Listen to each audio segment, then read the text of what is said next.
So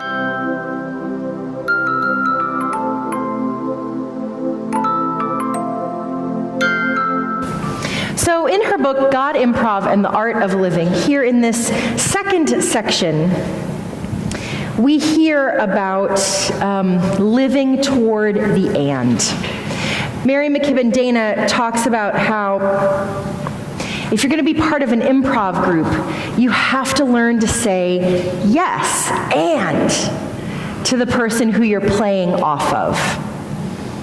Because if you block their invitation, or if you say yes, but, and you hesitate, the whole thing starts to fall apart.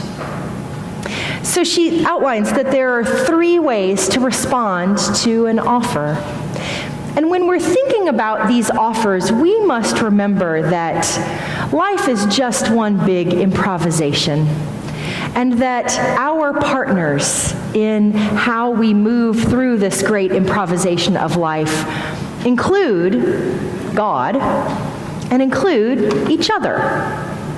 So she says, we can block the offer. We can simply refuse to answer the invitation that's extended to us.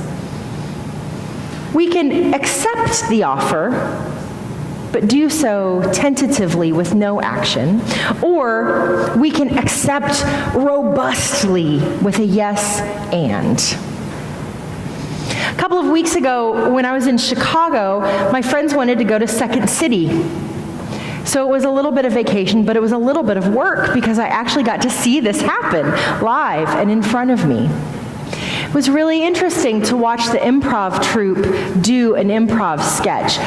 Who's been to see improv before? Anybody? So for instance, what might happen in an improv sketch is that the person from the troupe would come up and say, okay, we need to hear something that you played with as a child.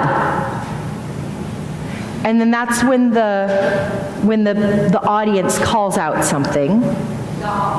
Dolls. Thank you, dolls. No, we already heard dolls. Okay. And then we need to hear something that you love to eat. What? Pizza. Okay, so, and then they'd bring up the troupe and they'd say, we're going to do a sketch about dolls eating pizza. Go.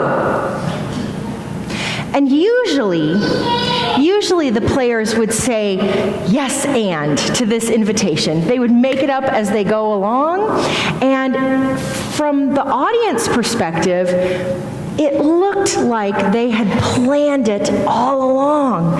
Like they knew that somebody was going to say dolls, and they knew that somebody was going to say pizza, and it was flawless.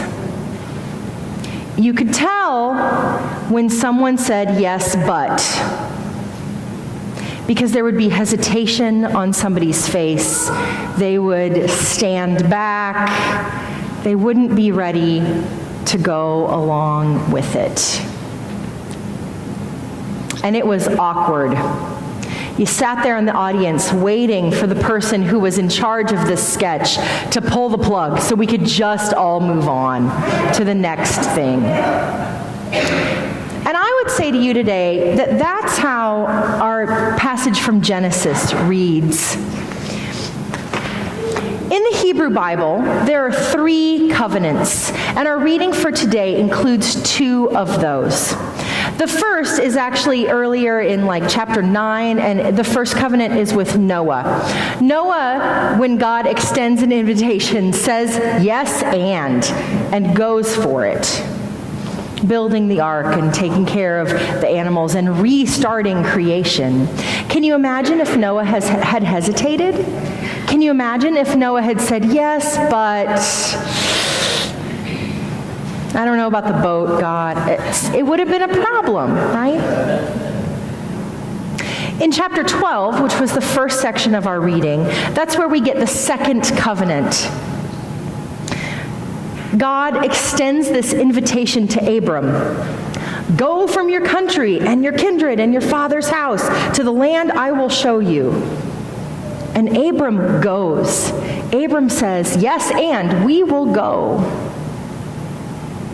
Do you notice, though, how his reaction changes beginning in chapter 15?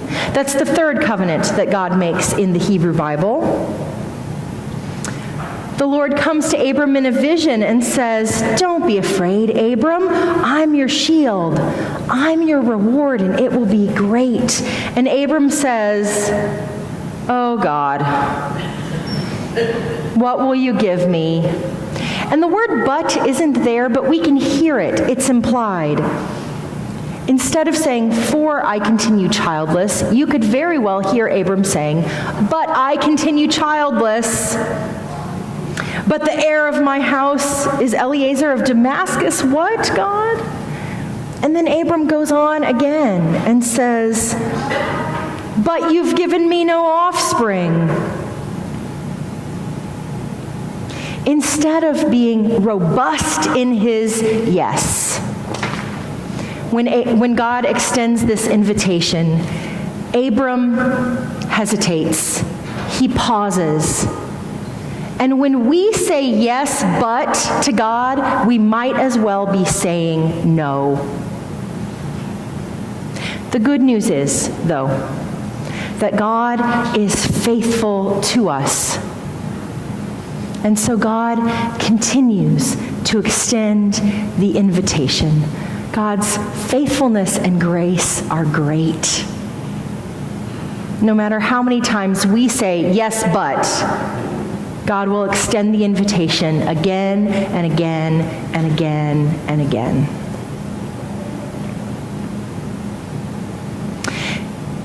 Every time an act of mass violence happens in our world, God extends the invitation to us to be peacemakers. How will we respond? Will we receive that invitation and then say, "Yes, but God, the violence is so great"?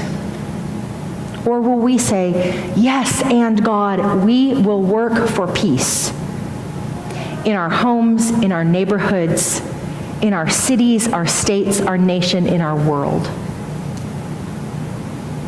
Every time an act of white supremacy happens in this world, God extends an invitation to us.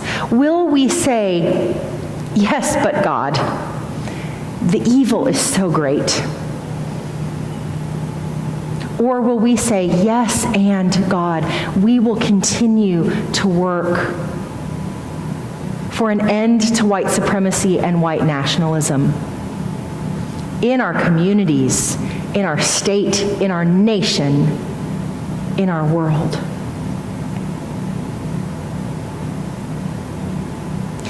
Every